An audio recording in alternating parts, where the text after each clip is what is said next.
The moon rises on a dark night, and we are here to host you.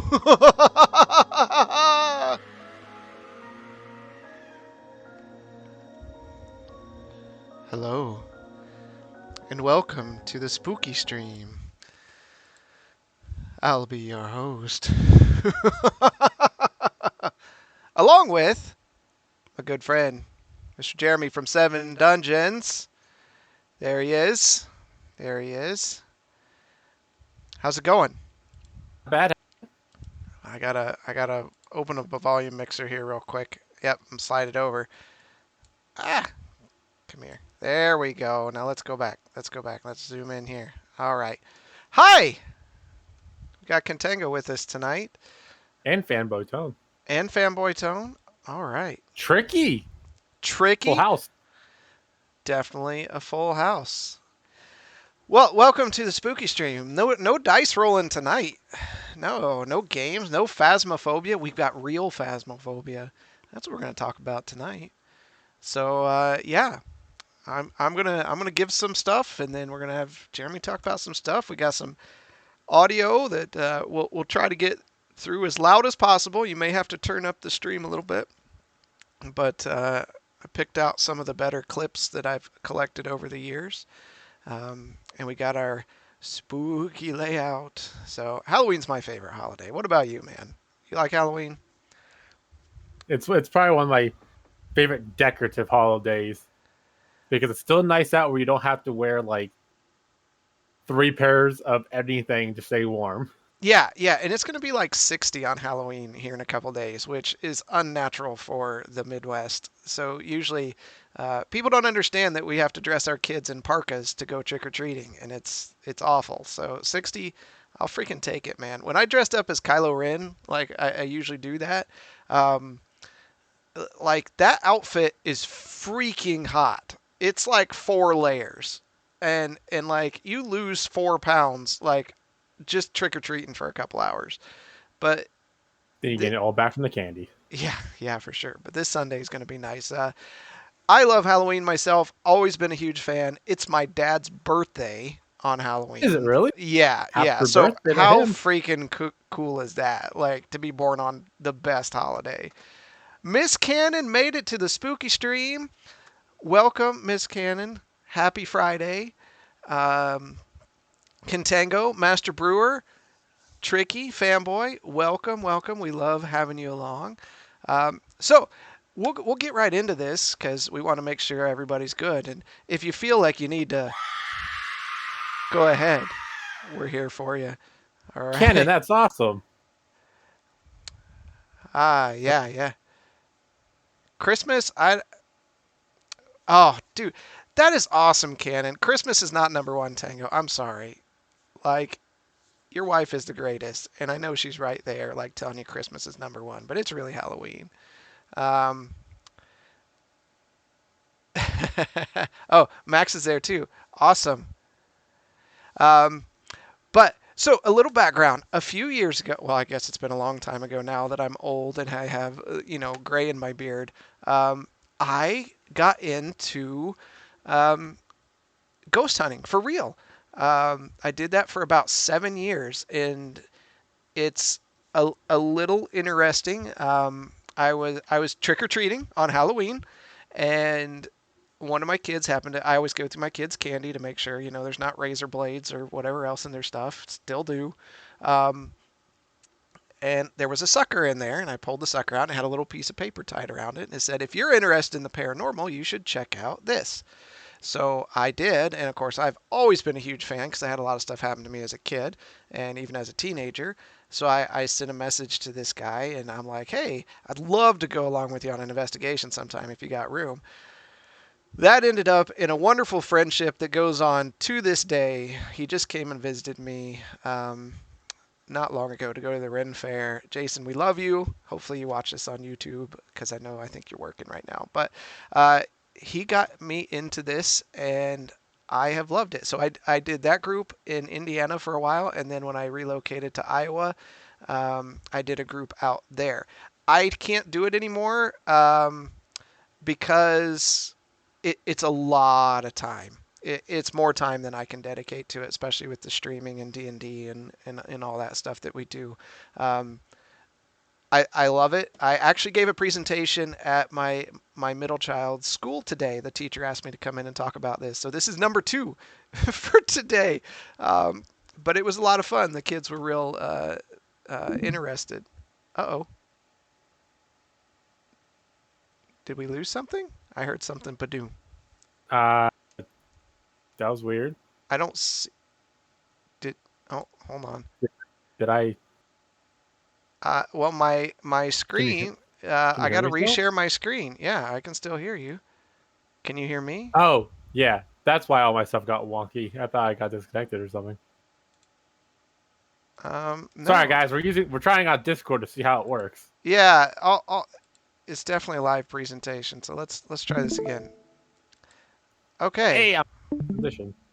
Did it just end it again? I know I see it. Okay, we're good. Ah, Maybe it yeah. ended if you keep the Maybe minimum. maybe it's something spooky. Fanboy Tone's going to really regret giving me this stream deck because I'm having way too much fun with this thing. Um, Mhm. anyways, so Jerry, you're with us. What is it that got you into this? Like you're on a little bit different side of this than me. So what's your story? Like what got you into all this? So, I mean, I'm actually into cryptozoology. I grew up loving, well, besides the fact that I have big feet, I'm the tallest person in my family, so my sister and my family calls me Sasquatch all the darn time.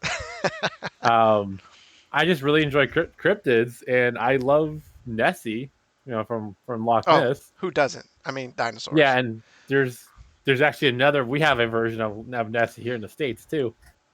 So just periodically, I'll listen to random broadcast podcasts, technically on YouTube, about things. Um, there's a couple things that happened in Erie that I know about. Most of them are outside of my lifetime or before I happened. Yeah, what I find fascinating about all this, because I love cryptozoology too. I think a lot of the things in the crypto world are very plausible. Um, a lot of our world, though it's getting worse, is covered in trees and forests and things that live out there. I mean, there's some pretty squatchy areas in Pennsylvania and Canada and those areas, so Yeah. it's probable. I love underwater anything. Like I want to swim with great whites because I love that. But like the plausibility of Nessie or Bessie, those kind of deep water creatures are fascinating to me. Chupacabra, all these things. So that's awesome. And where do you stand on aliens? So this is a fun conversation I had one time with Lauren's grandparents. Actually, is they were asking about a couple things, and I was like, it. I went the same route of the burden of proof. I can't prove they exist, but you can't prove they don't exist. Exactly, that's true. Same with ghosts. Yeah, and same with all the cryptids out there because there's just so many. Um, yeah, I like to try to live in a place where they can't exist. Cool if they did, as long as they don't come murdering us, or as long as they're not like the aliens from Aliens. I don't want anything bursting out of my chest. Yeah, yeah. So I have when we get to that part, I have one story, and I'm not a. I think again, aliens are probable because our galaxy is massive, and I think it's very selfish to think we're alone, right? Like we don't even know what's out there. Like it goes on for infinity, really. Isn't So the Milky Way galaxy one of the youngest galaxies? yeah, so it's silly to think otherwise. But have other races develop technology and travel? You know, that we'll talk about that a little bit later. But yeah, so the ghost hunting thing, you got to come at that at like a weird angle, right? So it's when you first start doing that, the emotions like really come down into there because you're in a way you're like, oh man, I really want to see a ghost. I want it to walk up to me and hand me a Milky Way bar, you know, and It's Aliens exist. yeah, and tell me aliens exist. But you got to like get over that. And when I did these kind of investigations, um, it was a little different. So we really pushed for what's the science of it. There's a lot of science of the paranormal. Um, that can be explained away. So if you have big clumps of like black mold in your home, you will hallucinate and you will see things and you will hear things because it's nasty stuff. um, you definitely want to not have that stuff in your home. EMF fields, so popular amongst the ghost hunter television shows, is an EMF detector, specifically the K2. Now, before the K2 got popular, we used something like this, which this is the old classic cell sensor EMF detector. Um, Still works great. It's just a little more sciency than the K2. The K2 is like, yeah, it's here, it's not here. This one actually, it's got a meter on it. You can kind of see, and it's got a high, low, and all that fun stuff. Um, so you want to attack it. A lot of people have like those alarm clocks with the big red LEDs on them. The EMF fields from those are ginormous. It's crazy. Really? Yeah, and the thing is, where do you sleep with them? You sleep with them. That's right, Tango. Like stud finder. Let's see if I take this sensor and I'm like, oh, what? Oh God, it's going off. Yeah. Um, a lot of people sleep with them right above their head. So that's why they feel these anxious feelings, because the EMF is like pelting their head all night. And it causes all these issues. So we always told people when we investigated their houses, we're like, hey, move that clock like across the room or set it on a side table or something like that. You don't want it near your head. It's bad stuff. It's just not good for you. Make you feel really bad, actually. They may have gotten better over the years, but last I messed with them, they're pretty rough. Um, but the first thing I want to say about this is like ghost hunting is not what you see on TV. Okay, I love the ghost hunters. Jason and Grant are awesome. I've met them several times. I'll show you a picture here in a moment. Um, they're great guys. They themselves are great. Some of their team members get a little like overhyped. And then we got games like Phasmophobia, which we love. If you follow us at all, you know we love Phasmo. It is definitely not that dramatic, but the gear is legit. Like that kind of stuff happens, and we'll talk about that in a bit as well. But all right, so let's bring up our first thing here. So I went and did. Well, let me show this one first. Oh, there we go. So this is my wife actually with Jason and Grant from Ghost Hunters. This was at UnivCon in Pennsylvania. It happened at Penn State, so you may have heard of that. Did you ever hear of that? Nope. Really? I don't Really? I don't really know what goes on like Penn State. Yeah. 'Cause that's halfway across the state. This, yeah, I guess that's true. This was several years ago. Um, we went twice, UnivCon 5 and UnivCon 6. There was some really neat discussions there. They kind of bring people from the paranormal field. We actually saw Tony Shalhoub when we were there. He wasn't a speaker or anything. We went to a restaurant one night, and he was literally sitting at the table behind us. We kind of not. My buddy wanted to run over and get an autograph, and I'm like, please don't do that. Like, just acknowledge his existence and go on, because he was with his family. They were having like a birthday party, and we kind of all locked eyes with him at the same time. It was really weird, and we just nodded, and he nodded back, and we just let him go. It was really cool. Yeah, he does. Yeah, I don't think Grant is involved anymore. We ran into Grant at LAX just a few months ago, I think, or last year or something like that. Just randomly in the airport, and I was like, "Oh, hey Grant, how's it going?" And he's like, "Hey man, how's it going?" He's like, "Why do you look so familiar to me?" I'm like, "Well, we like went to an after party and we hung out at UnivCon like several years ago." And he's like, I think I do remember you actually. And he talked to us forever. And like when we got up to get on our plane, he like specifically stood up, got our attention, and waved to us, told us to have a good flight. Just a really good human being in general. But he's working on some kind of gaming thing now or something. He had mentioned about that because we talked to him for a little bit.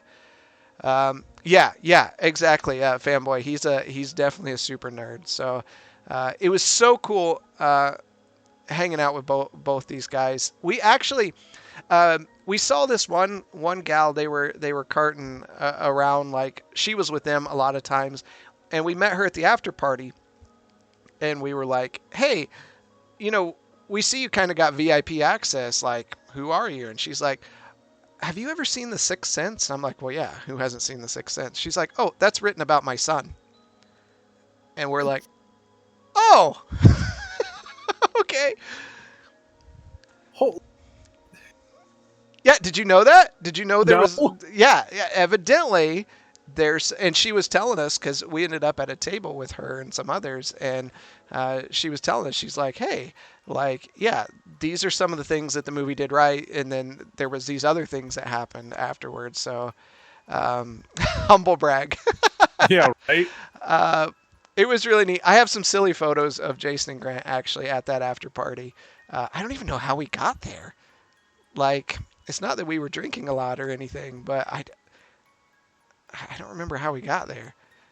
Um, yeah, look it up, Tricky. Evidently, if it's to be believed, she was the mother of the boy that had the issues. So, or issues she could see or communicate with dead folk. So that was pretty cool. Univcon was cool. We got to talk to. Um, there were two Demon Hunter twins. Demonologists that were with Jason and Grant. I think Keith and someone else got. It's been several years. I got to talk to them for a while. Some interesting things that happened there. Yeah, it's been a long time. Tony Collette. I I don't know. I don't know. That name doesn't sound familiar to me. But yeah, so that was one of the. Oh man, I hope I didn't mess everything up here. That was one of the things. Do you want to go into a story, or do you want me to move on to the next one?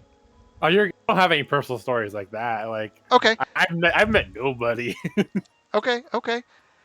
Um, so one of the first like big investigations we did was at the Elwood Opera House, which was it was a really interesting place. But we came out of that with what I feel is one. And let me lead up to this. Is some of these things is like, hey, we feel we got something. You may not see it. You may not hear it. That's fine. That's fine. I love taking skeptics because, like, you got to be skeptical about this stuff because it gets really crazy really quick. Um, but here is one of the images that we got from that place. Okay. And back then, my photo skills trying to help it out. But I took this picture, and you can see up on the banister, there's something that's a little lighter than everything else. Let me zoom in on this.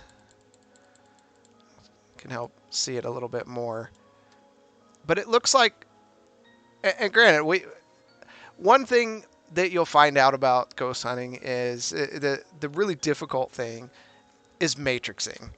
I'm going to play some audio for you here a little bit later, and sometimes you're going to hear something else. I heard something else, but when I say we think it says this, you'll always hear that now.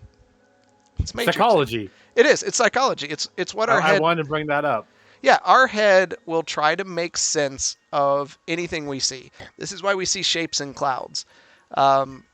It does the same thing with audio. It does the same thing with pictures. So you have to be aware of that. Sometimes you want to believe something's there so bad that you can see these kind of things.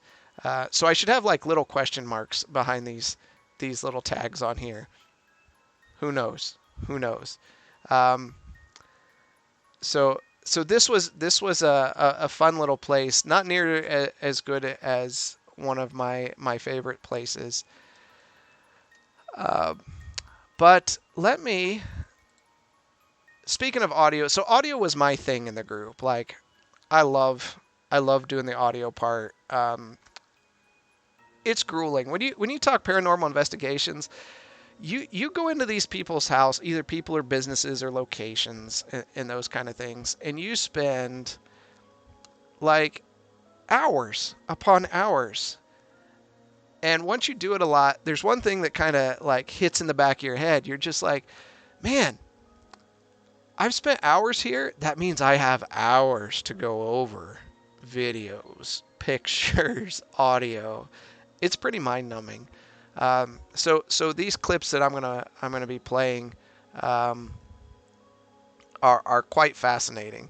So I'll give you a background on another place. There was another place that we went to several times. We actually got video of like a shadow person there. I don't have that video because we got to get it converted from high 8 over to um, regular. And if anyone has any questions, just pop them into the chat. Welcome the questions coming in. Um, so, but at this same place for the audio I'm about to play, let me put it in context. So we actually had somebody in our group that was a volunteer fire department person, and they brought with them a thermal IR camera, a flare camera for those that know what that is.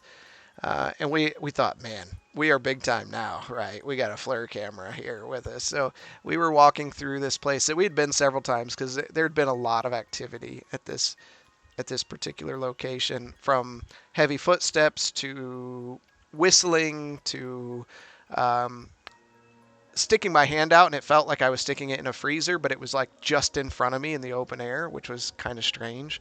Um, Not really recordable. I didn't have my thermosensor to ping it and say it's -2, so it's a Yuntai or whatever. Um, but we took this flare in, and we on the flare walked into a room, and we saw the blue outline of it looked like a woman and a child standing side by side. Now we're talking this was at 1, 2, 3 o'clock in the morning. I mean, like it in like the world's smallest town, population like 100 maybe. So there was definitely nobody in the building except for us, and there were no children with us. We saw this, and as soon as we like acknowledged it, and we were like, oh my god, they're standing right there. We saw it on the FLIR camera dissipate, just which was really Hollywood. Um, Something to look at farts, yeah, you know.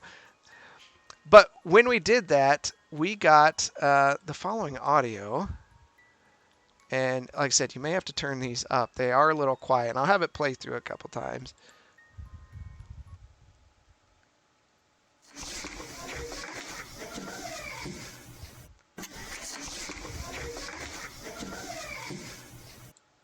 So, if could you hear that? Yeah, I could hear it. So what did it sound like it said to you? A little kid, and I can't tell if it was saying "come on" or something else. And this, yeah, it was. It's definitely a kid's voice. Absolutely. And this is where the Matrix thing's coming in. I'm sorry, but this is just what we have it logged as.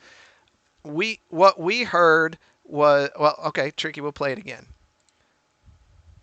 Start it back here.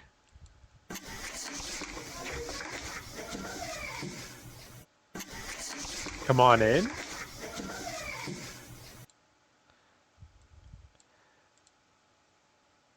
So what we heard is a child saying, "Everyone be quiet."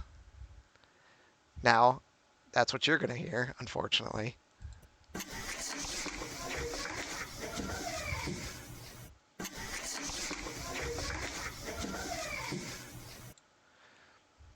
Still don't hear it. It Okay. sounds a little more high pitch of a. It doesn't sound like a cue for quiet. It's almost like a more coarse type of like. That's why I kept thinking, "Come on," Yeah. or So even so like so you and Tricky are "Mama." hearing you and Tricky are hearing the same thing. Come on in. So that's interesting. That's really interesting. And it very well could say that. Like I can only go with what my mind is. Unfortunately, this clip is so old. Like that's what's ingrained in my head Mm-hmm. for this clip. So we actually heard that. Um, and this next one we got. I want it. It wanted our soul. I actually, Blanco, if you stay with us, I've got one that's really You aggressive know like that. that actually, I can definitely hear that. I want it.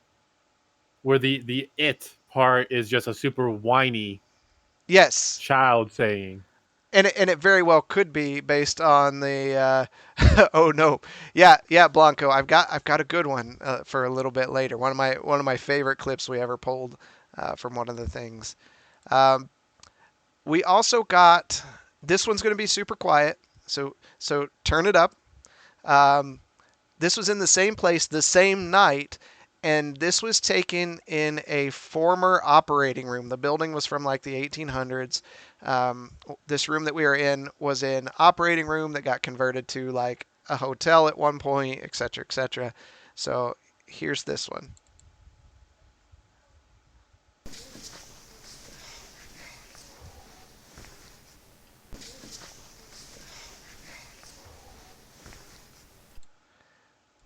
Did you hear anything? I didn't hear any sounds. Okay, it's. I Uh, wish I could turn it up louder. Oh, I have my headset jacked. It's up to 100 right now, so you're super loud to me. Bruja, you can tango Blanco. Play it again. All right, I'll play it again.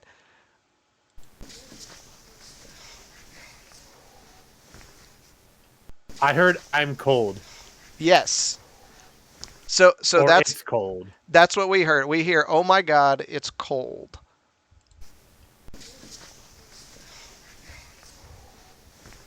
Okay, I can hear the oh my god, it's cold. So what we figured is like when you think an operating table, someone's getting up there, the table's cold. Plus, in that time frame, it was a pretty fascinating, very airy cold. Yeah, yeah. Um, Heard something. Yeah. And if you guys ever visit and we all get together, I always have these clips. And so when you put headphones in, they're a lot clearer. Unfortunately, when you're picking up an EMF like this, it's very challenging to get. I mean, rarely are they loud enough where you're like, oh my god, yeah, it's exactly this. Um, yeah, so fanboy, like I'm glad you're a skeptic, man. You may not hear anything with this, or like you're just saying, hey, you're pulling this out of your butt. But that's exactly what you want because the whole purpose of doing paranormal investigations is, like making the skeptic, giving the skeptic something that they're skeptical about. Like they can't prove it away with science, they can't prove it away with anything else, and what you're left with is something that doesn't make sense. Um, but obviously these things came through. And what's interesting is the first, I believe this is fact, someone will Google me and find out. I believe the first recorded EMF was done by like Thomas Jefferson or something like that. They found disembodied voices on his recording device. So that's, yeah, same hands on the right side. I get another picture here. The thing about being cold is you it could be the sound of the spirit that as it's passing away from the body from a failed operation too. Yeah, yeah. You just you never know. It's what makes these um, it's what makes these so interesting. This kind of stuff that's coming around. So to okay, um, when I was with the Iowa group, and Fanboy will make some kind of snide comment, but whatever, shut up. Um, we went to a place called the Valiska Axe Murder House. Now, if anyone's familiar with this, in 1912, uh, six children and two adults were killed in their home, and they never found who did it. There's documentaries on it. There's all sorts of um, things like that. Well, we stayed the night there. Um, so that's what was really neat there. The house is in the original. Um, yeah, no, we are definitely not Slipknot. Kind of scary myself, but we stayed the night there. There's no plumbing in the home. There's no electricity in the home. It's the same way it was in 1912, and um, going there, we got to see several things. So they have like a little museum that's set up with the newspaper from that time, uh, talking about the 8 people that were slain. Um, they have the pictures of the children and the adults that were killed.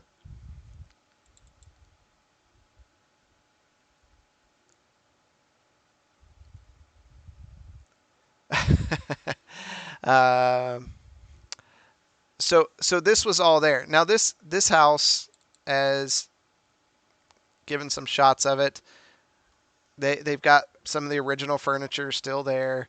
Um, you'll see that they've got like toy balls there, and that's because the house was notorious for the balls moving around the floor. We actually disproved that because the floors were uneven and the balls would roll for forever. Um, so that was pretty easy to disprove. Um, pretty neat place in general. Uh, so what's cool about this is we've got some really cool audio that came out of here and some neat stories. So me and my buddy Cliff, um, we were in here and he had the video camera and I had a flashlight and we had just got there. It was dark. We were kind of going through everything, kind of getting our bearings of the house, getting some bass lines and different things.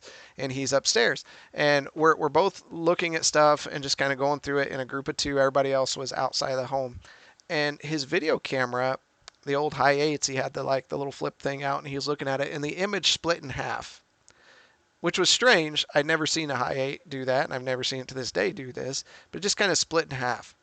And then my flashlight went dim, and then it shut off, and then the camera powered down, and we are like, oh, well, we must have put bad batteries in here, so let's go get some fresh batteries and we'll come back in. That was all well and good until we made about 10 steps outside of the house, and as soon as we did, the camera powered back on, my flashlight powered back on, and everything was normal. That was it was kind of a weird thing, right? Like that's not normal. The camera needed Jesus. Gotta get Jesus. So with that, we got some interesting audio. So here's one of the audios from that location.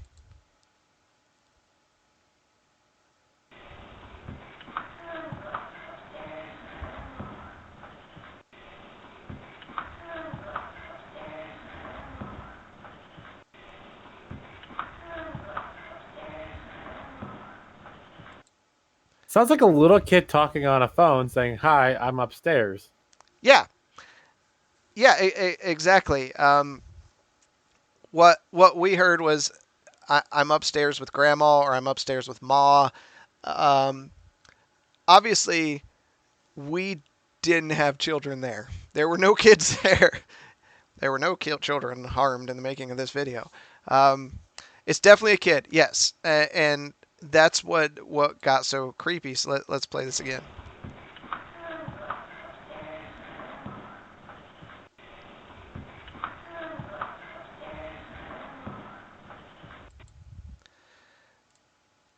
So it's almost heartbreaking, you know. I always say that this was a location that made me stop ghost hunting because it was just so, yeah, tricky that it very well That's what could I be heard. that as well. Um, That it last time it did sound like come upstairs. yeah, it's when you're dealing with like kids who were ritualistically killed. Um, it's sad. It's really sad. Um, and this was something that like affected me as a person. I was just like, this is horrible. I didn't really do many investigations after this place, and I've had some couple weird things occur um, since then. But the other thing about this is, like we showed earlier, the the EMF that we're so happy you hear when you turn it on, and this is what an EMF. I mean, typically you're going to get like this. Let me extend this out to my monitor, and you'll see how this detects um, different sounds. Because I believe there's a part of my old monitor that goes off. See, it doesn't. It's pretty. Yeah, we're on high.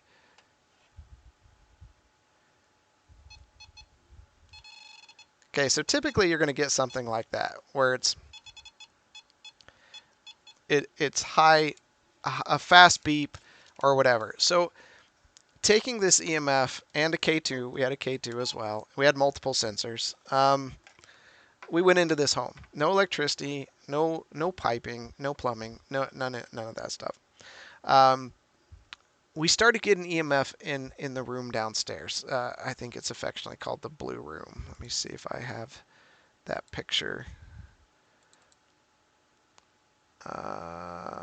I didn't put that picture on there, strangely enough. Um, and and it was pulsing in response to questions. We said, hey, if you want to communicate with us, use this device. If you pass through it, two beeps for a yes, one beep for no. And we got communication for hours in a strange fashion.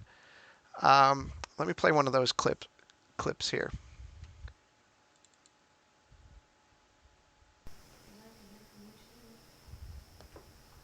Do you want Cliff to leave?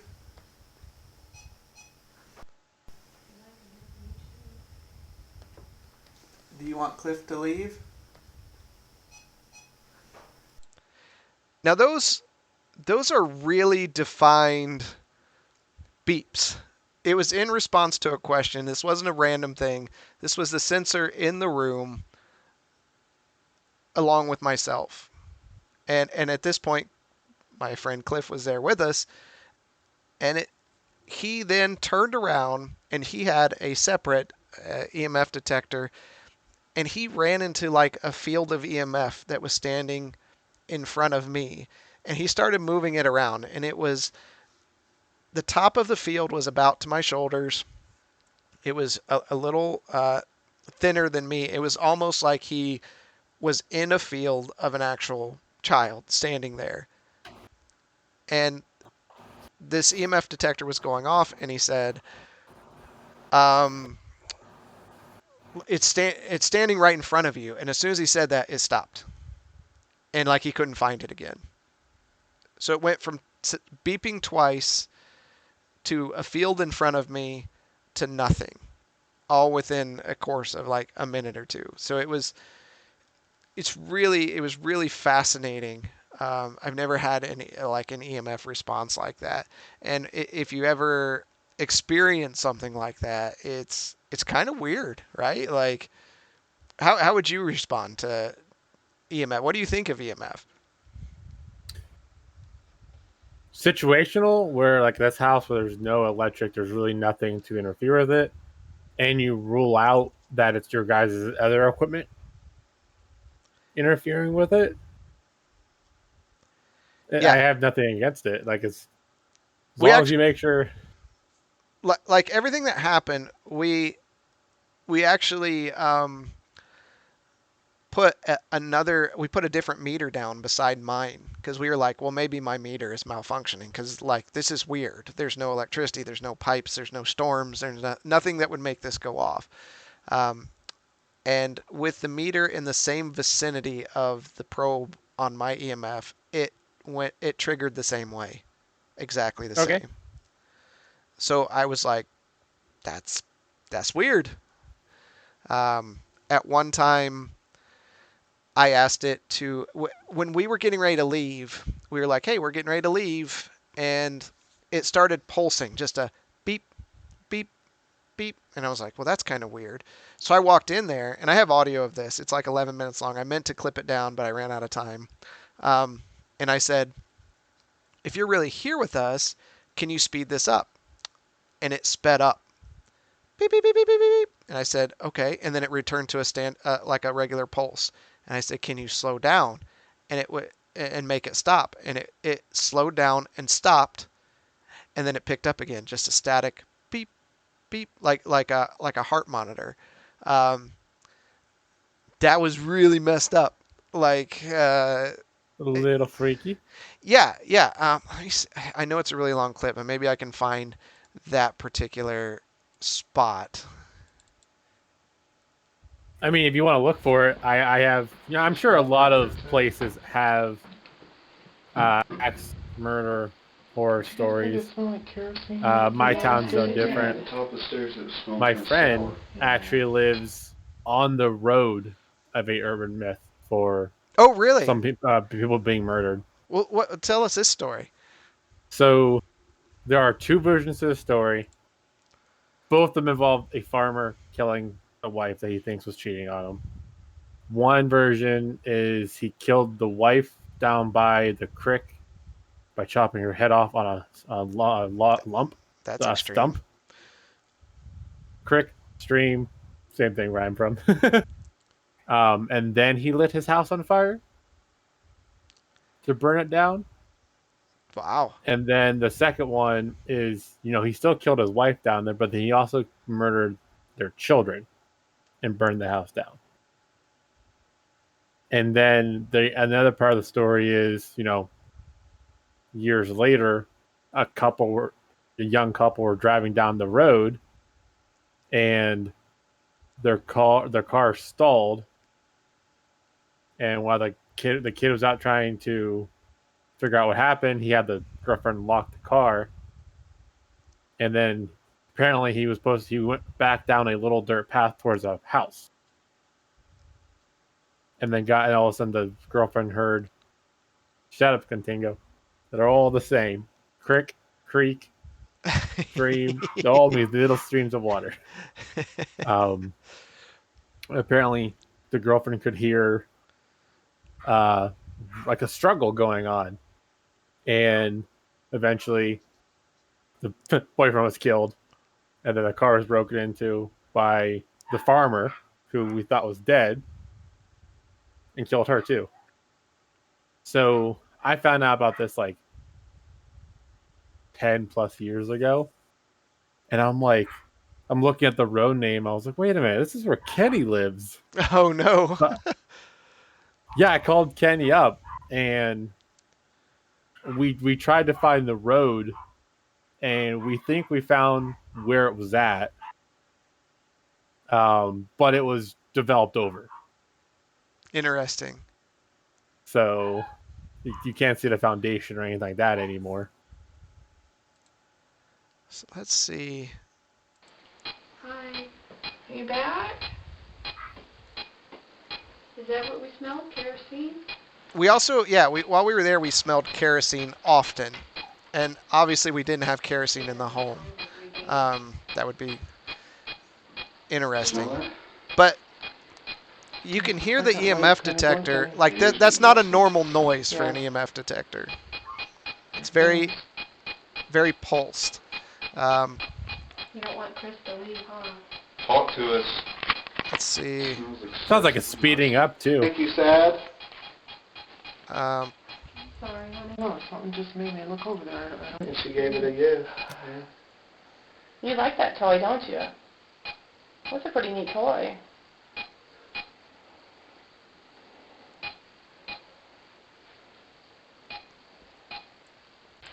Oh my God. Bye.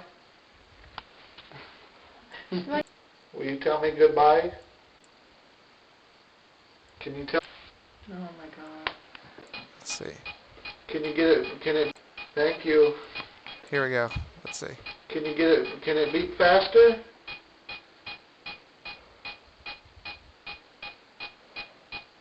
You can hear it slowly. There we go. Thank you. Now that's weird, right? Like, Can you make another light up on the other device? Hey. Was the other one a high-pitched ting? Pretty fast. um, Did you see the orange light? it just has a different light. It's just like what we have on Phasmo. Oh, okay. Oh, that's. Well, go ahead and give him a kiss. Can rest. Oh. Can rest. Oh. Makes us very proud. You done? Try to see. No. Coincidental about the questions, but at the same time, I mean, EMS going off in the house with no electricity. Yeah. See, my buddy Cliff is a pure skeptic, and he was like, "This doesn't make sense." You wouldn't know because you wouldn't know if you didn't ask the question. Probably the air conditioner. If you'll miss me when I'm gone, will you stop it from beeping?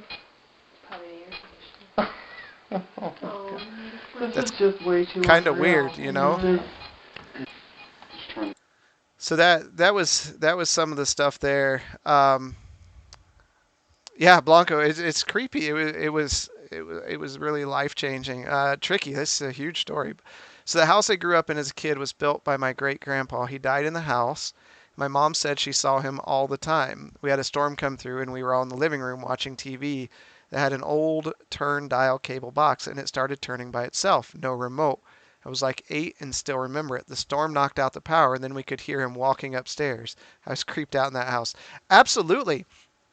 Um, my house had a similar thing, and I'll go in. This will be a good lead into the next story thing I have.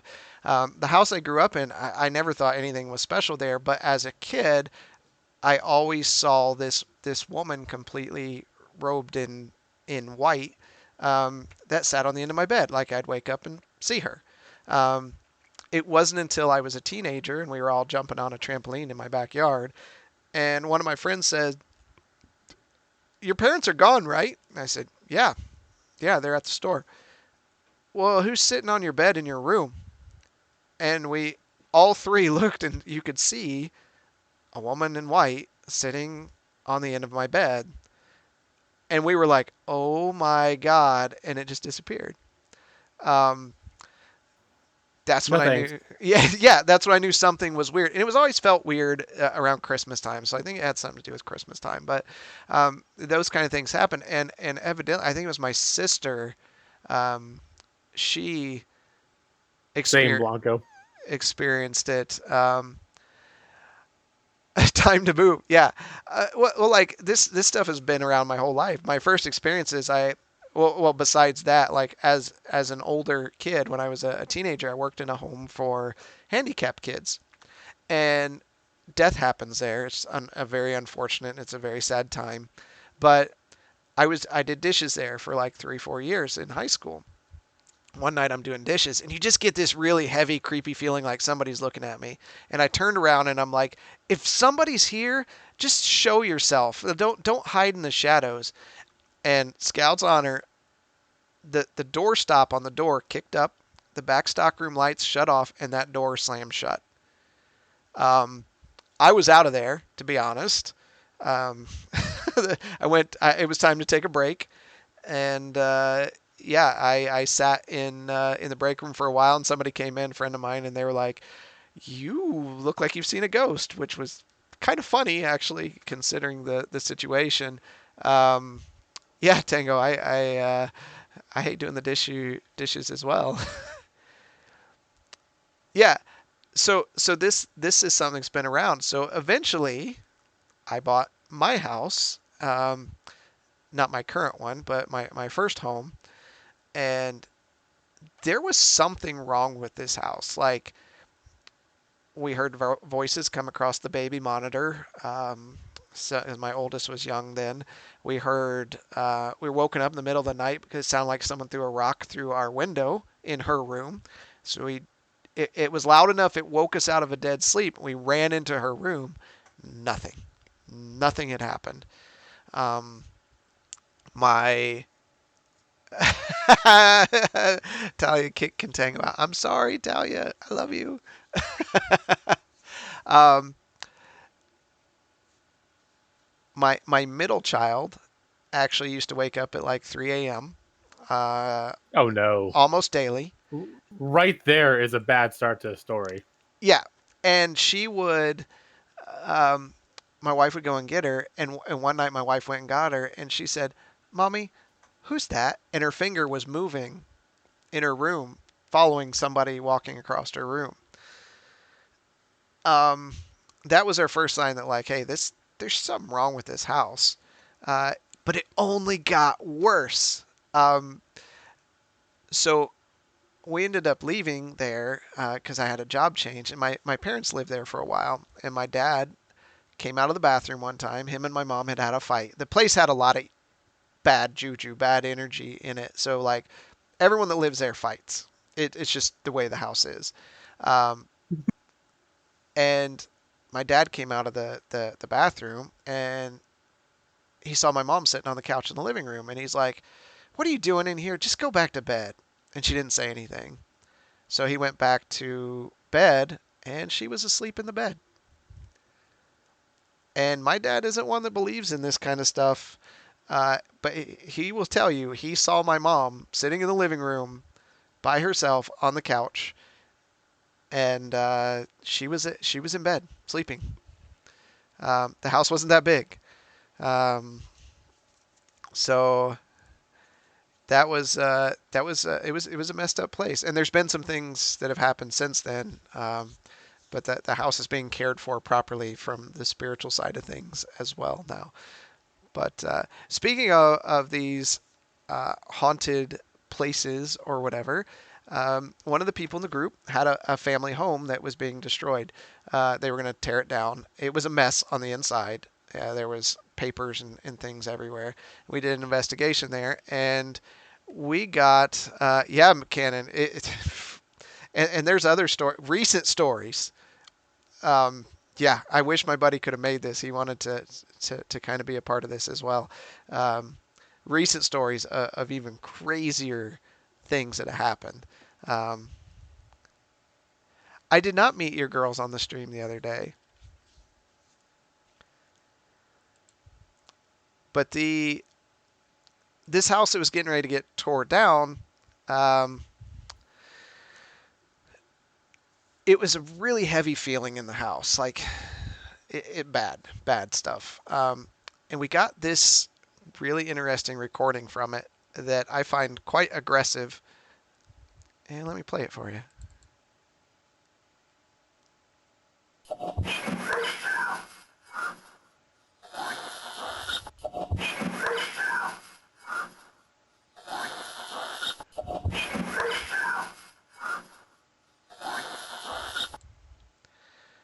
What do you hear on that one?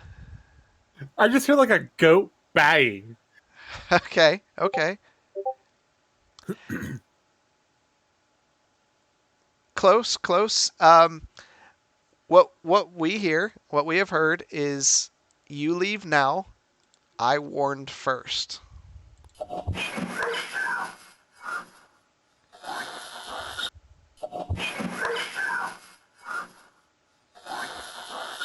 So I can hear that "you leave now." It's a very strained It "you leave now." it is because I wasn't real good at cleaning up audio at that time from the original, so it sounds Okay. very technical, like it sounds very robotic sounding. Mm-hmm. So it was just the best I could do, and I think I still have the original audio somewhere, and I have better software now, and I'm But a it lot. still sounds like a goat. It kind of does. Um, yeah, Miss Cannon definitely heard the leave now. It was not a friendly place at all. Um, Let me see this real quick. Is this going to mess up my stream? I bet this messes up my stream. Yep. Hey, Yep, I will go back. Those are creepy, Miss Cannon. Um, Dolls are creepy. oh hell no, I do not f with porcelain dolls. Aren't ghosts a Just satanic no. vessel, anyways? Yeah, porcelain dolls They're are more creepy. used for sacrifices. Yeah, yeah. Ghosts are typically sacrifices Oh, but for. if you're talking about there is a demonic figure that besides the devil that has a goat head, and you see him if you watch the new Sabrina Teenage Yeah, Witch on Netflix. I'm not saying his name because there's power around the name. If you say it 3 times in a row, you potentially can open the door to him. yeah. So this place, we went back after this, after we pulled some audio like this from it. And what was interesting, it was me and the guy who owned the home, and like I said, there is stuff everywhere in this house. Like every step you're stepping on papers or trash or something. Yes. Uh-oh. Miss Cannon's summoning Beetlejuice in the Stop chat. it! She is summoning Beetlejuice. Um, so we went upstairs in this home, and we kept getting like terrible feeling in the home, and we asked for a sign of existence, and we heard a cat meow 3 times, and it wasn't like a normal cat. It was just meow, meow, meow, like a recording. So my buddy, he ran downstairs because he's like, how'd a cat get in here? And like you would hear a cat walking around on trash. Like there was a lot of it. Um, Never found the cat.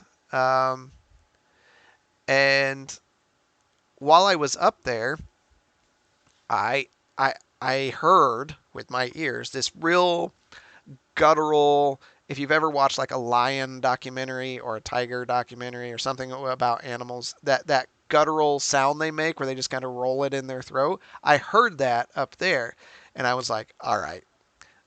After the last audio, like we just need to leave. there's something there's something wrong here. And we're in the vehicle going home, and my buddy looks over and he says, I didn't want to say anything while you're in there, but did you hear that like growling sound? And I'm like, oh my god! I didn't want to say, I thought it was me. We both actually heard it, and we didn't even, we were so terrified by it that we didn't want to say anything to the other person, but both of us were like, we should leave. um, so Proper decision. Seen the latest Paranormal Act? No, I haven't seen the latest Paranormal Activity movie from this year. Did they do another one? I thought they were done with all those. We'll never stop doing those. Next of Kin. Yeah, it's getting bad as a Conjuring movie. But we did get one other audio from there. We'll see if that one comes through very well.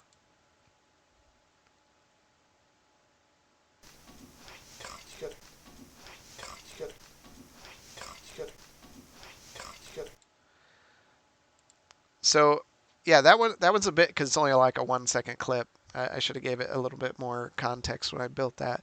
But yeah, It sounds like they're saying something and then it comes from their throat. yes, it very, and that's what I want to point. Like it sounds very guttural, right? Like a phlegmy throat.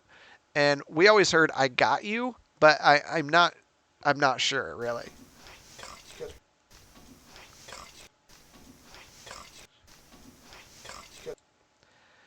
It almost more like I caught.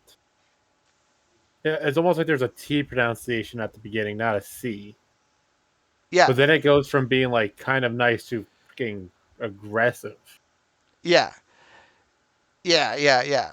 Um, so this place, like, it was like built on top of an old graveyard, very much the tropes of the paranormal stuff. Um, so that one was interesting. Now I'm gonna load up a picture now. It's one of my favorite pictures here.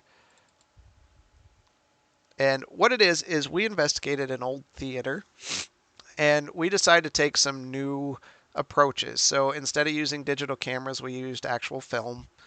We used a black and white camera and such. And this one here we caught on black and white film, '07. It's been a while. Been a while. Um, so this was taken within the theater itself. Now, as I zoom in here, you can see something on this far side. A faint, someone walking, Right. or some of that, but You super see faint. that you see a shoulder here, and it's almost like the arms are crossed across the chest. You see a head here. This is all perfect height for a human being in this room. It's not floating or anything. Um, So I and would say he's looking at something. yes, yes. We were so shocked when we saw this because the folks that worked at the theater were like, we always see people in the theater portion. We see a guy like with a hat on that walks among the seats and stuff.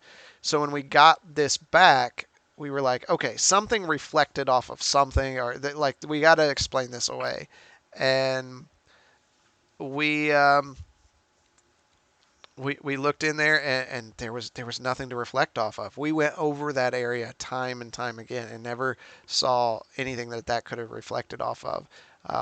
Probably one of our best pictures of something that has some kind of design and shape to it on an apparition side of things. Um, so this was a really neat thing. We didn't really get any audio from this place, but there was definitely some different images like that as well, um, that came through. So that one was super neat. Back up here, and you can kind of see it with it without it getting real pixelized. But so yeah, so we did this. We did this for several years between Valiska and all these different places. I don't know. I got maybe 100 investigations under my belt um, between the two. None of them that make you want to, anything like that. But Did you know? Do you on the left side of the picture, on the other side of the far left pillar, the wall, it has like a weird little. this year? I can't. If you're, Oh, yeah, that. yeah. I'm not sure what that is either, because there's no damage to the wall. No, it's something's causing that to be a different color than the rest of the wall. Yeah, and it almost looks like someone standing there, doesn't it? Like That's an arm, like like someone doing this or something, like almost in a prayer hands or something like kind of like like they could be walking through the wall as if that used to be a doorway. yeah.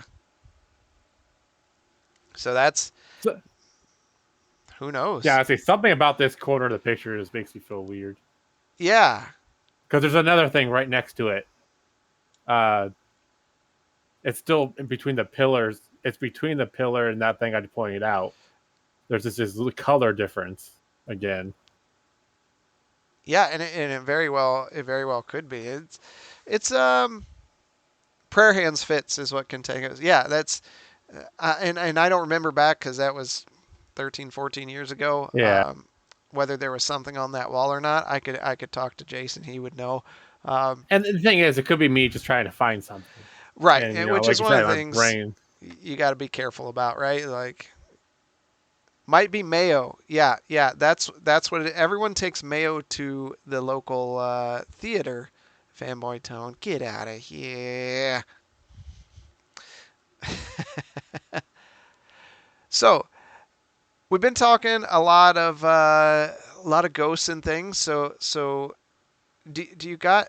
I love local legend stuff. I love like what you talked about earlier, the legends and things, because it seems like every area of the country, and it'd be interesting if like Miss Cannon has some of these as well where she's at.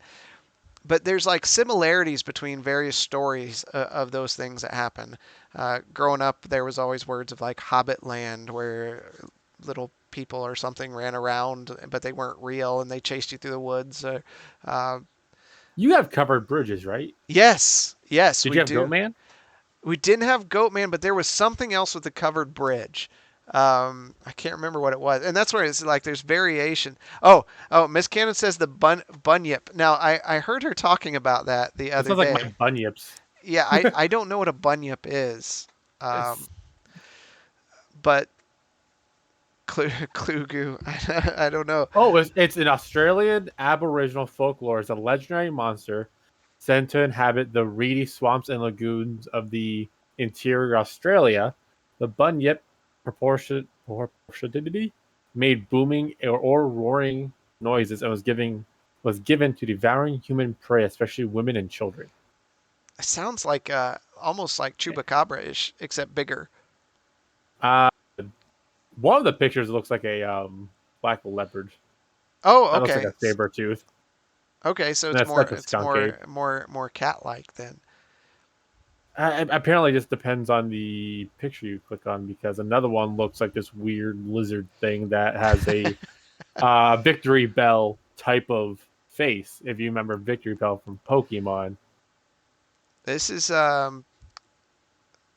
I don't know. This just sounds like there's a lot of terrible creatures down there for sure. So to add one in, maybe this is how they explain. Australia, everything's trying to kill you, isn't it? Yeah, spiders, snakes, crocodiles. Though I've been educated that it depends on which part. If you're north or south, that matters. So is Sydney safe? So if I visit Sydney, I won't die. I I don't know, man. I don't know. Um, So, but there's actually there was a covered bridge near me called Gungeonville Bridge. okay. There's a story about the bridge. There's a story about the cliff next to the bridge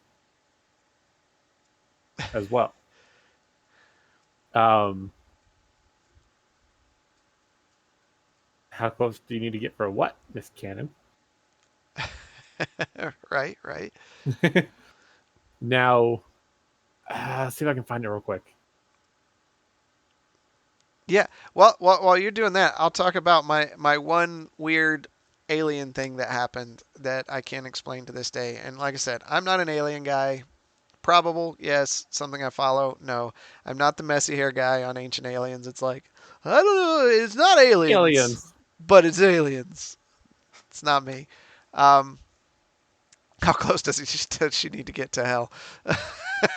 The land of the devils. Oh yeah, I mean it got like 40 there. Was it last summer? But which is pretty freaking hot. Uh, so me and my buddy, who we do paranormal things, um, driving down the road one night. Granted, Indiana, nothing but cornfields and stars, because you know. So we're driving down the road. It's probably midnight, 1 o'clock. We were headed out somewhere, and straight in front of us, this streak of like greenish white light, like just flashed in front of the vehicle enough that he slammed on his brakes, and like we were out of control for a bit because it like our immediate thought was, oh god, a plane just crashed in the cornfield beside us. Like this is terrible. We're going to have to go save these people or whatever. There was no impact. There was no sound. We actually parked the vehicle. We got out and we looked. There was no smoke. There was no anything. I don't know if it was ball lightning. I don't know, but it seemed like it had mass. I don't know. That's my alien story. Like I know what I saw. I just don't know what it was. So So, it was stealth bomber flying to the nearest base. The nearest base did have airplanes, but the stealth did not fly there. And if the stealth was that low, we're talking 20 feet off the ground. If that, it probably would have crashed anyways. I don't have a alien story, but my sister does. Oh, okay. The house I'm in right now, one, I think I was like, she was definitely in high school, so this is going back like 20 years. Um, she woke up one morning to flashing lights outside the window and she could hear people talk. She just thought it was like cops or something. She went back to bed.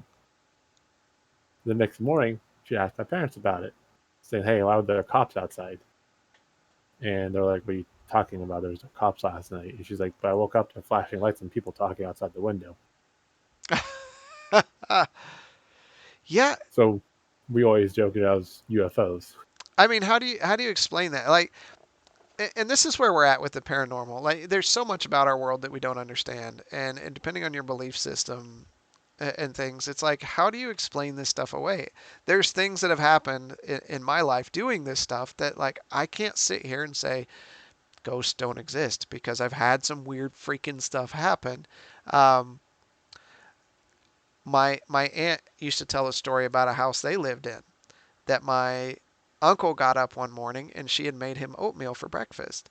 Well, she had accidentally grabbed the wrong container, and instead of putting sugar in his oatmeal, she put salt in his oatmeal. And he walked out of the house, upset because he couldn't eat his oatmeal, left his oatmeal there. And then all of a sudden, he walked back in the house, sat down, very much like, what was that? Men in Black. More sugar, you know. The Uh, first one he with came, the cockroach alien. yeah, he came back in and, like, didn't say a word to her, but cleaned the bowl out. And she was trying to talk to him. He wouldn't talk to him. Got up and left. So he came back later that day and he's like, she said, "Why did you eat that oatmeal with the salt in it?" And he's like, "I don't know what you're talking about. I left and went to work. So I can't explain that." Miss Cannon's off. She Water. is. She's just going off right now. More sugar. Yeah, Miss Cannon, like, uh, it it's almost like closed-mindedness to believe, as big as our galaxy is, that there's not something else out there. It's just hard to Feel wrap like your head around. feel like fanboy Tony's got called out. He's not saying it's improbable. It's just hard. Right, fanboy, exactly. Like, it's almost the, I think the example's given. You put 1,000 monkeys in a room with typewriters, and by chance, in X amount of years, one of them will make Shakespeare. Uh, it's that kind of stuff. So, but life finds a way. Yeah, Um, I say life always finds a way. so I mean, in all honesty, Tony, you're suggesting that life has to be exactly like us in order to grow. yeah, we don't even know. But Wait, so I did find I must have been combining stories about Gungeonville Bridge. So the one that did remember correctly is a little girl fell off the cliff next to the bridge while playing because it's a cliff. No, sorry, she wasn't playing. I think she went to go look over the edge and fell off.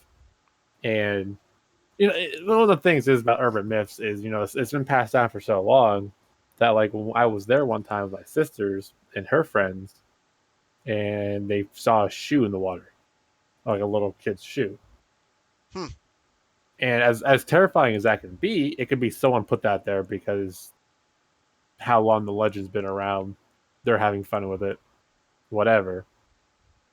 So that one I take with a grain of salt, but it's plausible with how the cliff is. Now there's a fence on it, and like, why would you put a? Let's face it, the way we don't put a stop on something unless something's happened from it. Yeah, it's like the warning on a bottle of pop that says to open away from face Yeah. because someone was dumb. you know, And then the next part is, we have there's a headless horseman myth about the bridge too. always, of course. Yeah. And then there is story about how the bridge got its name, where a guy was taking a mule to Meadville, and for some reason the mule stopped, wouldn't budge on the bridge, and something happened. The mule had a heart attack on the bridge, and the mule's name was Gungeon. Interesting. So, unfortunately, so as much as I really like Dungeonville Bridge, I used to ride my bike around it too. Um, it was burned down by arsons a couple years back. Ah, that sucks. Yeah, and that was one of the last covered bridges I think that was around here. People can really be terrible, like Oh God, yeah. for real. Wasn't the Black Plague of alien origin or one of the plagues? I don't think we can prove that. Tricky. I don't know. I don't know. I mean, so I think the weirdest thing with aliens for me is some of the ancient ruins. There are recorded things that are measured so precisely that it's challenging for us to cut things that way now. That's weird. They had things measured out to the millimeter. I'm a big metric fan, and that isn't just like marks on a stick or on a stone piece. That's weird to me. I realized that ancient civilizations were more attuned to the world around them as we should be. They watched the stars and they did things like that. But it gets really weird. Some of that stuff. Sorry. Let's see. Miss So Canada. War of the Worlds is one of my favorite alien stories. They aired the story on the radio back in the day, and people actually thought it was. They did, Miss Canada. That I, was I that was remember that was hilarious. that was true. Well, it's because I mean we didn't have TV. People weren't so jaded about things, No, and I mean it's on the same thing you get all your other news from, and all of a sudden, if you come in, a minute after the book starts being read and they burst through the ground, and then you have these giant machines sucking people up for fuel or whatever. You're probably like, what the f- is happening? yeah, like the way he did it, it sounded like a newscast, and he did it so well. Orson Welles. Um, it's funny that there was just this mass panic. We couldn't even imagine that nowadays, for sure. Hmm. We did get some live audio from when Tone makes comments about aliens. By the way, every time he speaks, we hear this from the crowd. So we we did we did get that. Ah, It took me a minute. I was like, "What are you doing?" And I forgot we're sharing audio through Discord, yeah. so I So don't hear what they hear. Um, so the funny thing about you mentioning how they built things back then and yeah, how it's really hard to figure out how they did it. I saw a video of a guy who developed a pivot. I think it was a pivot method. Um, and he was able to rebuild a miniature Stonehenge with this, instead of like 15-ton blocks, there were like 1-ton blocks. He was able to rebuild it by himself yeah. using the pivot method with like pulleys and He understood like center of gravity or something, and yeah. was trying to figure out how they moved the rocks and things like that. And pivot. So, yeah, yeah. I find all these things fascinating. I think in like our world, our day to day, we're so quick to dismiss anything. Like, Hmm. no, Nessie can't exist. Why? Why? Depending on your worldview of different things, if there was a big flood, which many civilizations recorded a big flood, uh, if you believe dinosaurs existed at that time, it's plausible that the water ones would have been fine. There had been plenty of food and depth. I mean, my best example is everyone thought giant squids were a myth until 10 years ago. Like okay, like they fished one out. Now we're studying them. So could Sasquatch?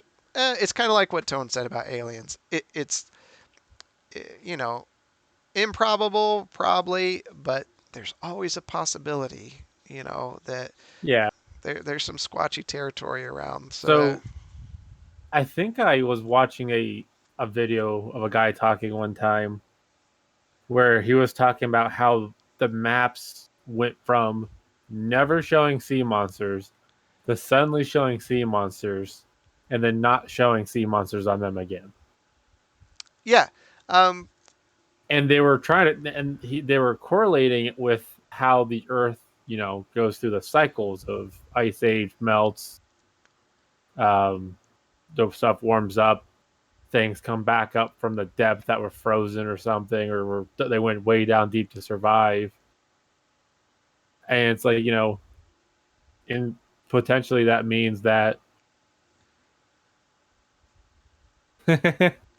yeah, tricky throwing some facts down about Black Death that they believe is triggered by an asteroid impact. That's crazy.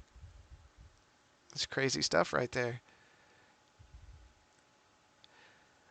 But yeah, if you look up what was it Kamtiki when Thor Heyerdahl built a bamboo raft to prove how people got between the islands and things. He records seeing a lot of weird things in the water that we hadn't recorded, and they believe that's just because we put motors on everything now. So it's loud scare everything away. noises. Yeah, it scares everything away. So when you then take a bamboo raft and you just get on it and you're out in the middle of the ocean with no sound or anything, like if things are coming to the surface, I mean, look how weird oarfish are and those kind of things. And we just recently got them on video for the first time. We'd only seen dead ones. Um, and just for tone, I mean, unicorns exist as well, so that he can sleep at night if Voldemort's not eating them. So there, I there. know, I know when it comes. So it's like when we came, not when we came, when they came to America, and all the indigenous people had myths of guardians of the forest, Yeah, like big people, other things I don't really want to talk into about the Navajo and the desert that involve stuff I don't want to. yeah, and I think that's what's fascinating is every culture has these stories of things that they line up, and when they had no contact with each other, these cultures experienced a lot of the same thing. Yeti's the easiest one, right? Because like the Indians had stuff about Bigfoot. The the Nepalese people had stuff about Yeti, and then like the Central Americans had stuff about chupacabra and these different things. But here these different places that were separated from each other all had these similar stories. And when you get so many, and all of them had these spiritual things about ghosts and different things, they can't all be wrong. Like there's got to be some kind of truth. I mean, and that's where you got to lean. Like, look how many of the Chinese culture, the Asian culture, had stuff about dragons. Are those dinosaurs? Those kind of things. We don't know. Like Blanco said there, anything's possible. So it's that's what's so fun about all this, though, right? Like, obviously, my beliefs on ghosts are going to be different than others. Like, it's tough, but I always try to approach it from you know a different standpoint. The standpoint of when I run out of things that can prove it It wrong, can be. that it can be, yeah, then I'm only left with what it can only be in that case. So it's like you have to go out of your physical realm then, and now it's like we're into a metaphysical realm. But that leaves so many connotations because now you're talking about like spiritual realm. So you start getting into like the religion and different things. And I had one of the kids in the class today ask me, hey, like can spirits hurt me? And I don't know, but the Catholic Church dedicates a whole section of their congregation to exorcisms. So okay, they're still doing exorcisms today. Um, and I don't think those are all just medical conditions. Uh, not from some of the videos I've seen over the years, like when I met Lorraine Warren and those years ago before she passed. So it's fun. Like, and I got tons of stories for this kind of stuff too. Did Just you hear that they found an Egyptian tablet? did they? I don't know the full story on it, so I didn't look it up. But the picture I saw was them pulling it out of water. So I You don't know, know if they found it in like the Mediterranean Sea, the West Nile. But my guess is based on the boat and the fact that people had scuba gear on. yeah. It was somewhere a little deeper than that. You just you never know. Um, there's a lot of strange things out there, and strange things. One of the other questions, one of the kids asked was like, "Aren't you afraid you're gonna bring one of these things home with you?" And the answer is yes. Um, I think you always risk that when you're dealing with things in the paranormal. Um, if you're an intelligent spiritual entity and you realize that like there's someone who can react to you and kind of understand you, I think there's cases where they're like, I'm gonna follow this guy. Maybe I can talk to him, and that's bad. You don't want that. You don't want to bring that stuff home. But it gets into There's a weird spot. I was watching a guy on TikTok, and I actually found it today. I found it this morning while I was on it, and I thought it was a great story, and I was debating on sharing it with everyone here. But it's basically about spirits, and it was really cool. So he went he told part of it, and then gave like two more parts to it within like an hour of each other. And to sum it up, uh, he was dating a girl who was in a house at during college with like five roommates. One of the roommates' boyfriends brought a Ouija board Ugh, yeah. on Halloween, and the guy was like, "I will not be here for this. If you want to play with it, that's your choice. I ask you to do one thing and one thing only. When you're done with it, make sure you say goodbye to close the connection." He went to the movie, verified that he had his girlfriend verify they were done with it. He told his girlfriend, he's like, just in case, don't make fun of anything. If something starts seeming odd, do not make fun of anything. They didn't say goodbye. She made fun of the ghost. She started having a shadow figure haunt her. He was at the house one time sleeping, and the shadow figure was in his door or in the door to her bedroom. Oh And yeah. he's just like, I didn't summon you. I respect you in your space. Please respect me in my space. He said the thing walked away. I called her and was like, you made fun of it again, didn't you? And she did. And he's like, you need to stop and you need to get like some shit in here to take care of this. It can get bad. I lived in this is a pretty. It ended up being funny. It wasn't funny at the time. In a, Nothing is. in a former life, I lived in half of an A-frame. It was an apartment A-frame house. I lived in one half. Somebody else lived in the other.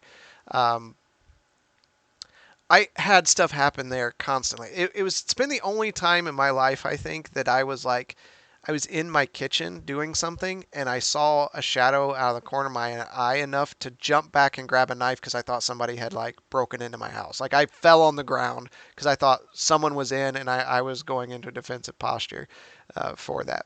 Nothing was there. Well, then I had my utility room door. It would open, which people say, oh, that's just the house settling the door open. And then it would close. Okay. Opening, I understand. Opening and closing, completely different. I'm at this point kind of like passive with this stuff. It's like, okay, that's fine. It wasn't until I started like sleeping on the couch that I was like, I would wake up and my TV would be on. And it was an old floor model TV. You had to like pull the knob to turn it on. TV would be on, VCR would be on, and there'd be a movie playing.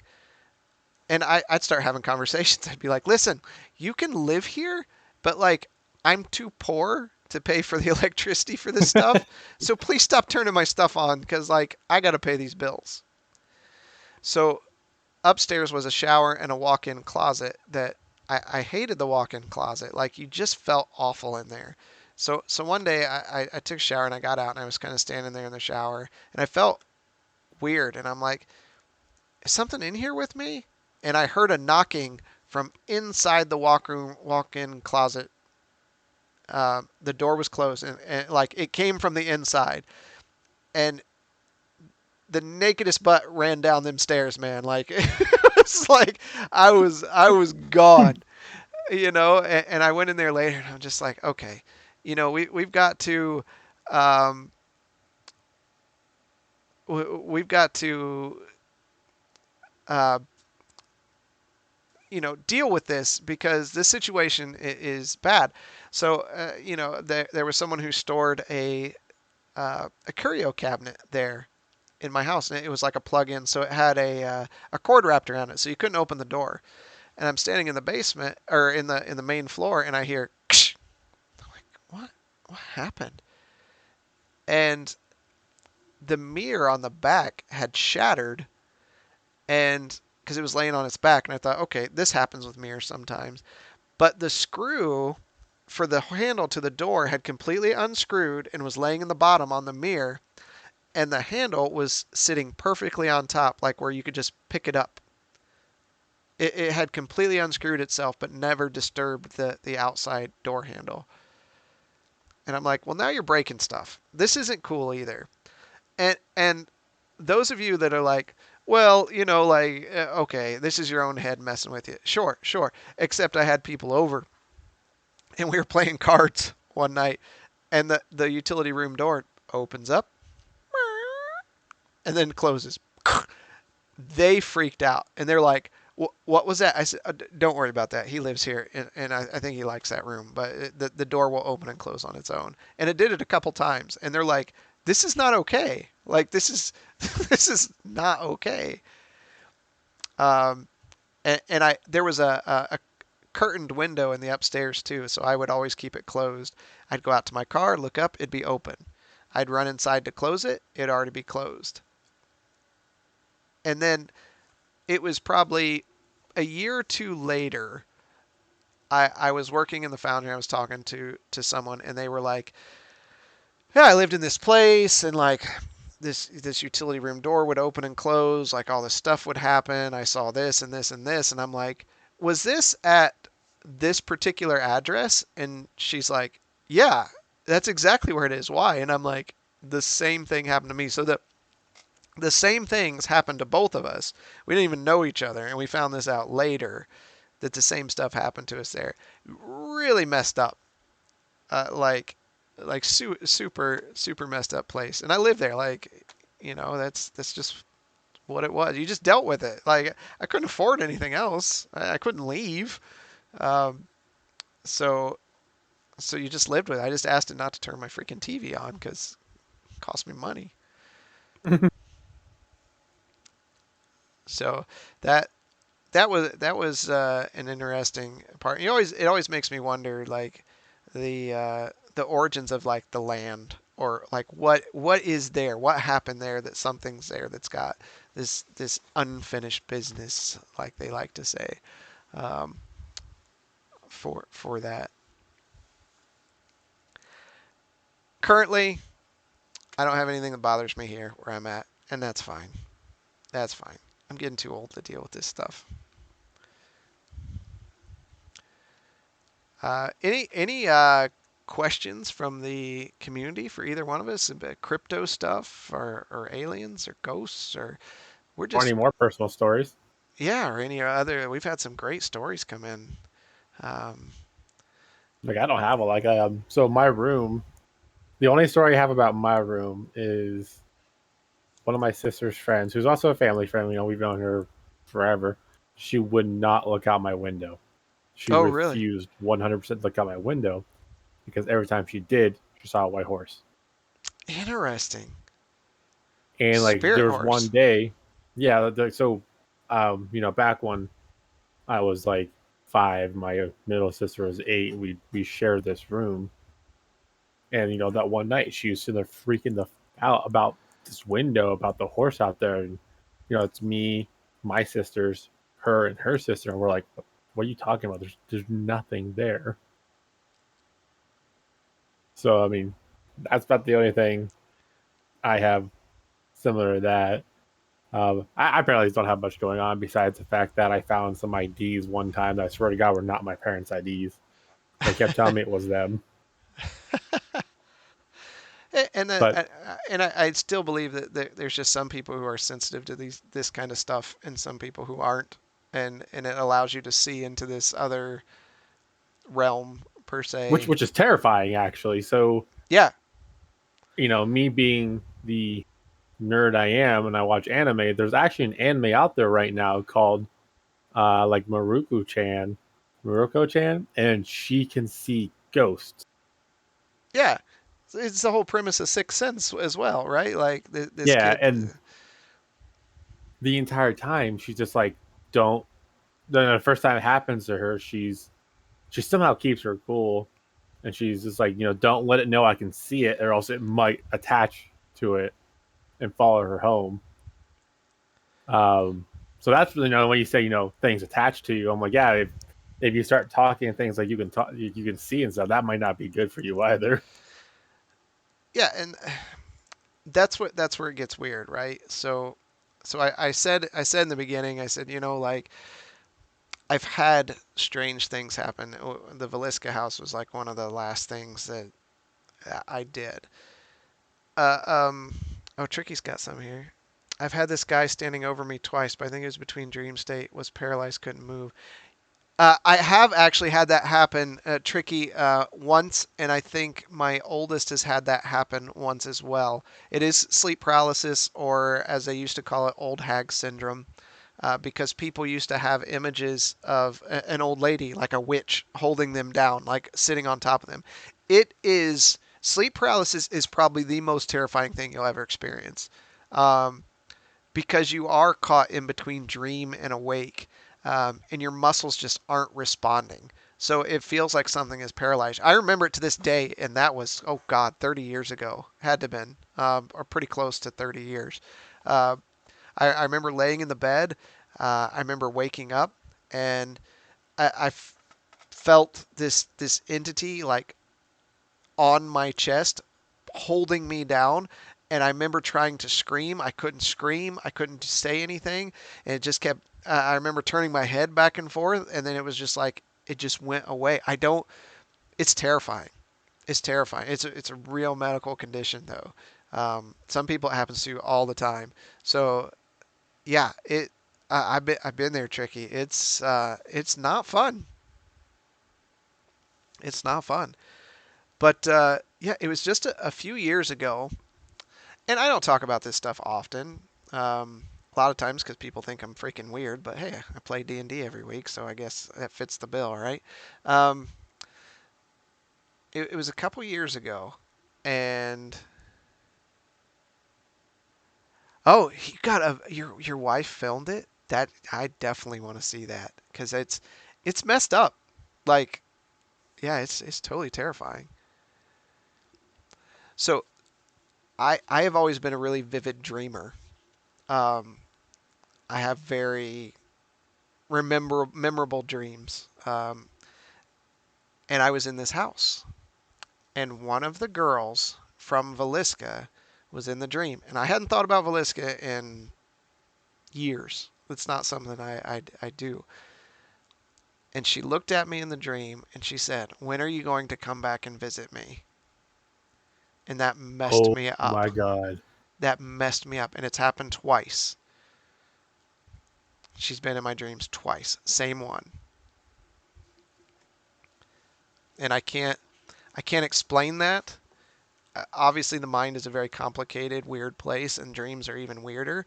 But Hmm. what are the odds of like that connection?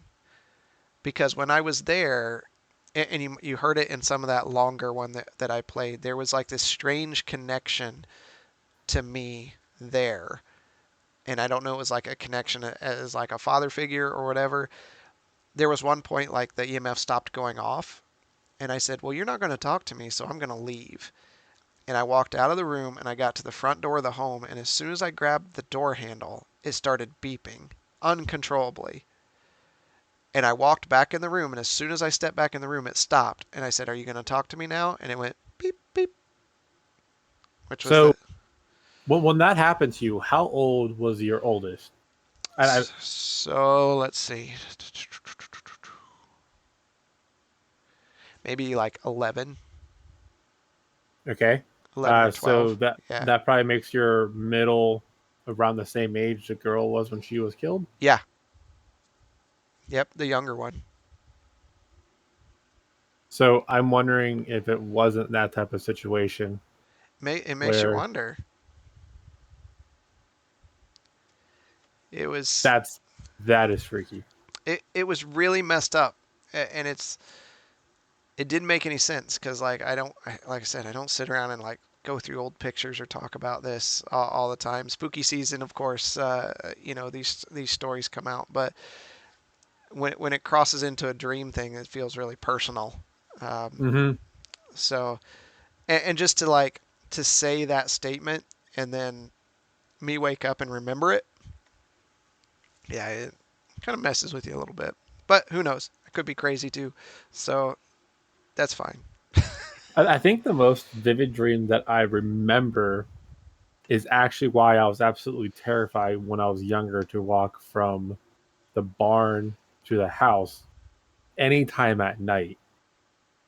Um, now, I don't know why I was outside. All I remember is I was running to the house because I was being chased by wolves or dogs, and Oh, I really? couldn't get in the house, and I got attacked. And there's just like, it was just weird as hell, and I never liked going outside from that point on. Yeah. Dreams are messed up, man. Hmm. The mind doesn't shut off, and we don't know why it does what it does. I mean, Master Brewer, it could be because it was only three dogs. Oh, weird. Yeah. It wasn't like five or six. It was just three. It wasn't a big red dog, unfortunately. Yeah, but if it was three, that's like a personification of Cerebus. Cerberus or hellhounds. Yeah. It's interesting. Interesting. Even now, like 2 days ago, I took Yoshi out, and we have a pear tree. Yeah. And for those who don't know, Yoshi's my pup. Um, Is there a and I partridge in heard it, by the way? there probably is somewhere. Okay. Um, and the reason I say I go pear tree is I know there's deer there. I always see them at night with the car when I get home and stuff like that.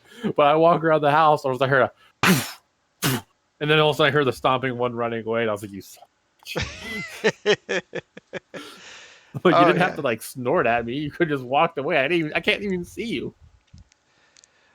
But as I told the kids today in the class, what's interesting is most of the time when we went and did investigations, there was like a scientific reason or a natural reason why things were the way they were.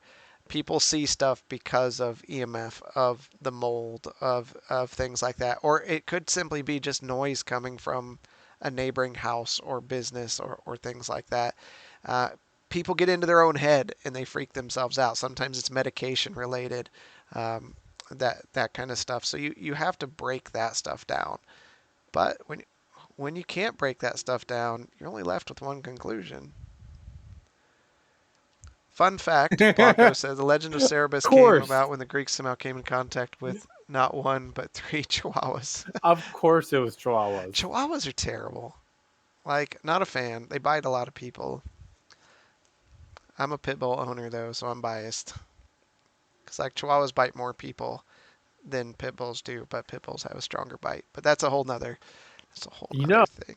technically speaking, because of the way you measure bite, Chihuahua has a stronger bite than a pit bull Because of their because of psi per inch, yeah, yeah, and they have this tiny little like 1 inch bite. with needle teeth. Yeah, It's just awful. It's just awful. But yeah, yeah, and so much angry rage fits in such a yeah, right, Blanco. Like they're just disgruntled. They're just a disgruntled dog. There's no making a Chihuahua happy. They're always angry about something. It's okay. maybe that's why they are always hiding hillbilly Chihuahuas. I'll take my passive pity. She's afraid of her own shadow. She is. She's a cutie. She is. I love. She's loud. Like that's the deterrent. She's loud, but she would run away from you.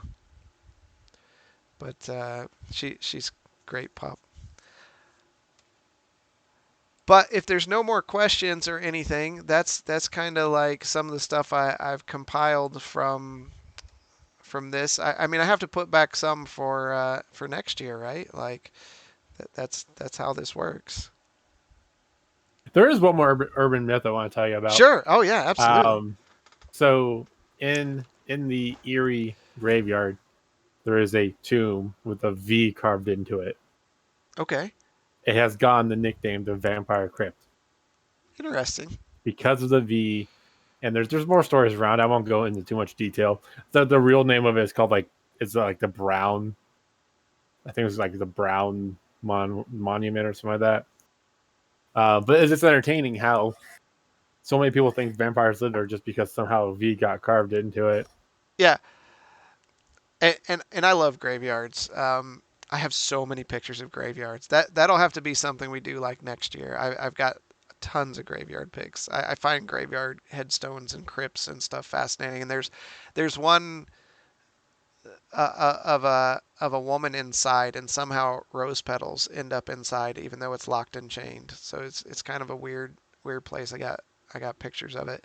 Um, and there was one with cockroaches as well on the stone, which is like a sign of something demonic. But uh, you knew I was a goth dude in high school. I was not. I was the most stereotypical nerd you have ever seen in high school. Like the crusty hair with Aquanet was my best friend.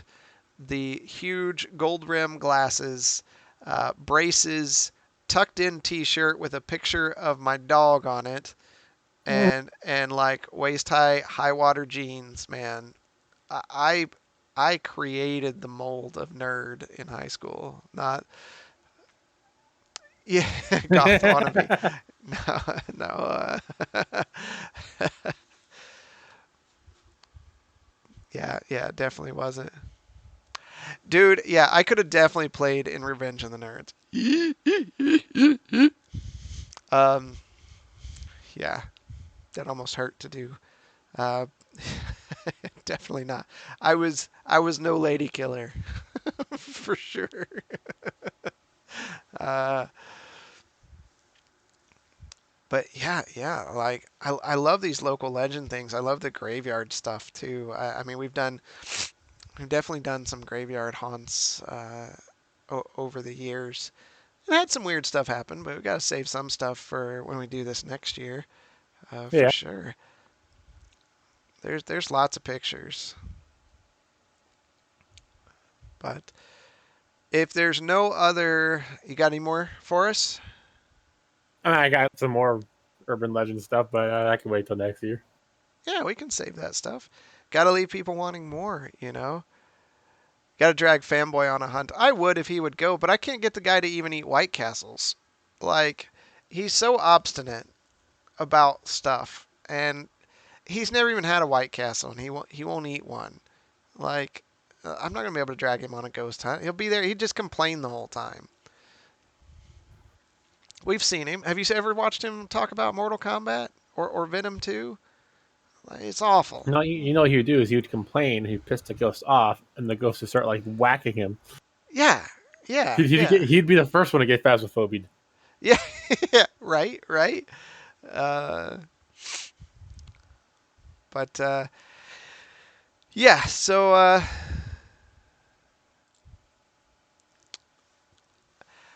I just want to thank you all for coming out. This we don't do this kind of thing often. We've done one D&D one. We got to do this. We got to do another D&D one for sure on like a how-to guide. But I like just this is a lot more laid back than when we're playing D&D on Monday. So when you're if you got any ideas of things you want us to chat about, like our group is pretty diversified, so you might find some interesting things that we can talk about. And we got a methodology here for doing this, it seems. So let us know. We'll be happy. Otherwise, don't forget to join us on Mondays at 7 p.m. Eastern Standard Time for Dungeons and Dragons. We might have some Phasmo or New World going this weekend. I'm off work tomorrow, so I can do whatever I want. So Hey, that's why we're still streaming at 1020. that's why we're still streaming. I know, because like I'm free. I'm free. Is it 10:20? Oh God, yeah. Um, but I want to thank all. You want us to talk about cats? Short subject. They all suck. No, We're at. I'm not a cat person, but there are some cool cats out there. There are. Um, but hey, we are happy that you came to hang out with us tonight. Some very interesting stories. Um, and we hope to see you soon. But until next time, we will see you in the dungeon. You take Have a good care. one, everyone.